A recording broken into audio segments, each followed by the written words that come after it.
in this episode, we are at Spring Hill Redoubt here in Savannah, Georgia, scene of the October 1779 battle here in Savannah, Georgia. And this was the main area that saw some of the most fearsome and second most deadly combat during the entire American Revolution. Let's check out this place and dive into some American Revolutionary War history. So the American Revolution is known for a lot of battles known like Yorktown and Concord, Lexington. Everyone knows those battles. Everyone knows George Washington. Everyone knows everything that happened in the North. But the most important parts of the American Revolution wasn't really in the North. It was here in the South, and mainly Savannah, Georgia, and Charleston, South Carolina. Where we are today is one of the most important places during the American Revolution. This place played one of the most important events during the whole war that is often overlooked. You won't read about it hardly in history books, and you won't see it depicted in films. Here on this field where I'm standing right now was the second most loss of life during the entire war for the Continental Army in this field. And this is the Spring Hill Redoubt in downtown Savannah, Georgia.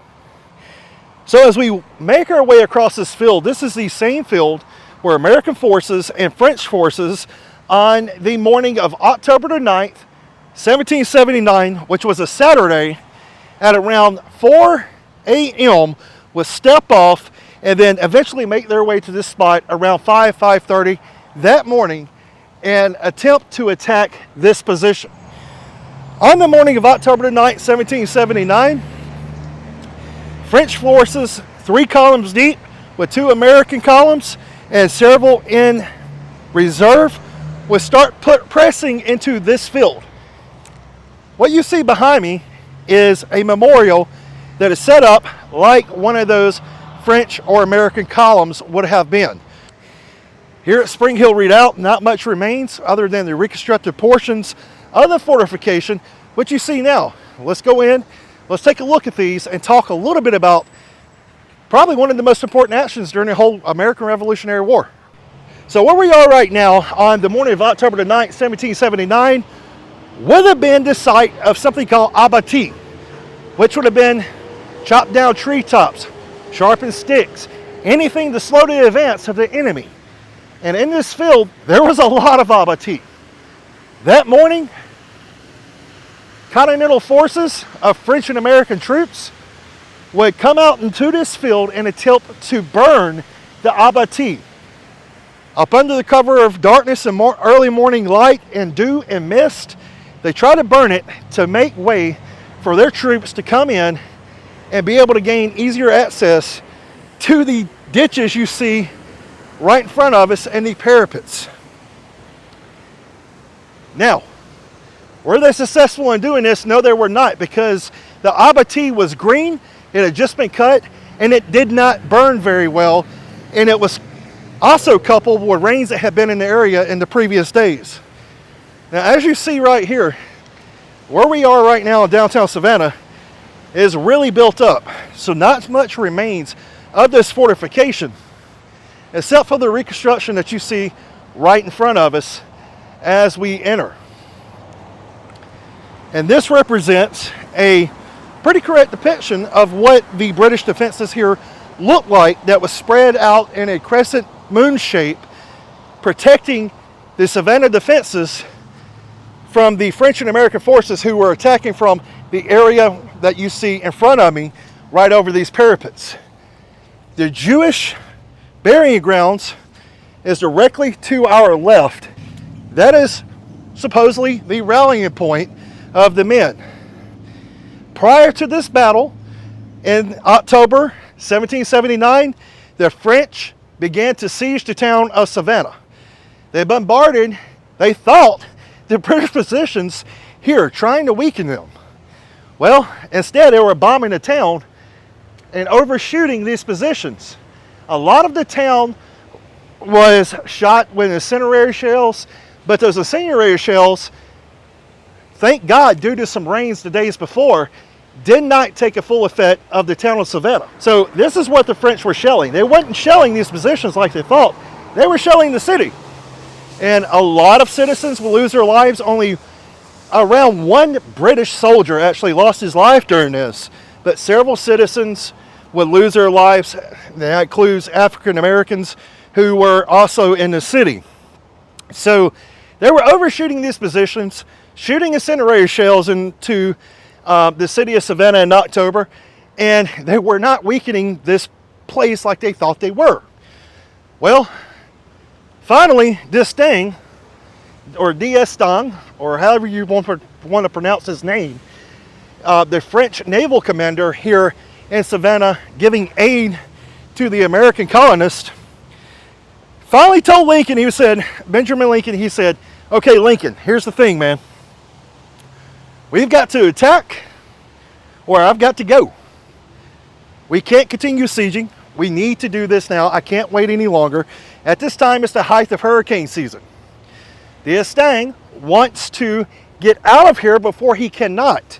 Not only that, his men in the ships right out here in the river are suffering. They have year-old barreled moldy bread with worms. They have no fresh water. They are suffering big time. So he knows that his men can't hold out, and he knows something's got to be done. So he gives Lincoln an ultimatum: attack now or forever hold your peace. And that's what they end up doing October the 9th, 1779. D'Estaing gets with Lincoln. He makes a plan of action, puts 3 columns of French soldiers in the field you see before me, puts some in reserve over in the Jewish cemetery, 2 American columns beside his French. The French and Americans do not get along. They don't like one another. They both think each other is better than the other. D'Estaing says 4 o'clock a.m. is on October the 9th, which is a Saturday, is when they're going to start attacking this fortification. They're held up by several different factors. In the area you see in front of us is all swampland. A lot of it's swampy ground, rice paddies. So that holds them up. They're having to take detours.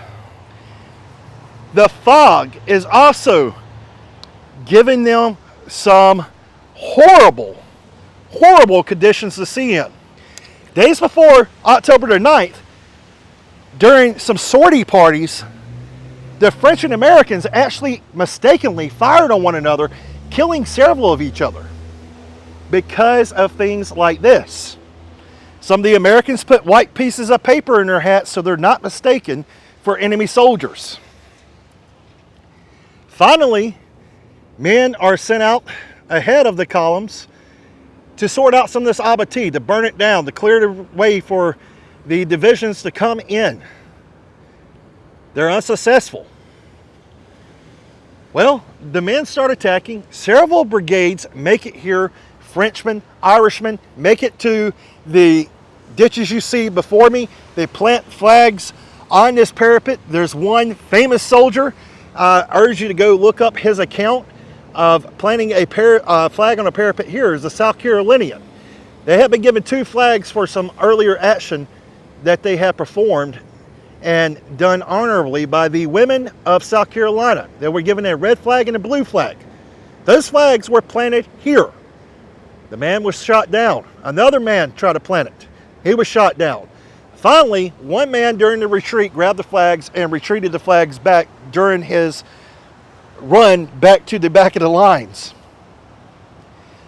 Several of the Colonial soldiers make it into this position, but it's not enough. The British are too strong. The ditches here are filled with dead, dying, and wounded. Accounts of officers here in this position talk about the field in front of us being a scene of carnage. Men are laying everywhere mangled, among the abattis mangled, and in these ditches, the British are just cutting down the Americans that's wounded and can't get out. So, The retreat is ordered, and Savannah stays in British control. Lincoln and the French gather up their supplies, their cannons, their men, and they get out of Dodge.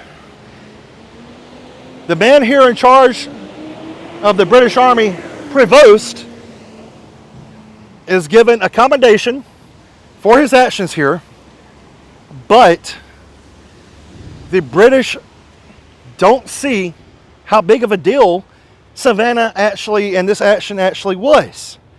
So even though Savannah is held by the British to the end of the war, the British failure to take key port cities and establish a naval force is a key to the failures. So that ends the reign here in Savannah.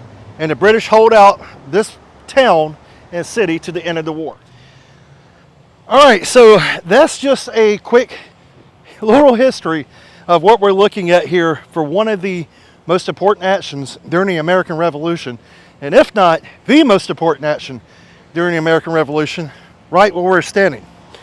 And standing here, as you look around me, and in the background of where I'm standing, well, it is pretty obvious to me that organizations like the American Battlefield Trust have a big job to do.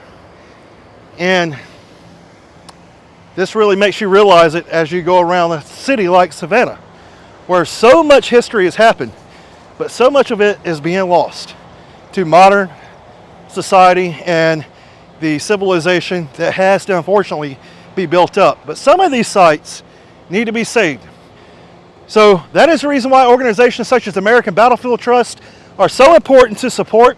And that's the reason why we support the American Battlefield Trust, and you should too. So go check them out right here on YouTube and battlefields.org and support the American Battlefield Trust, and you'll be able to save cool sites just like this.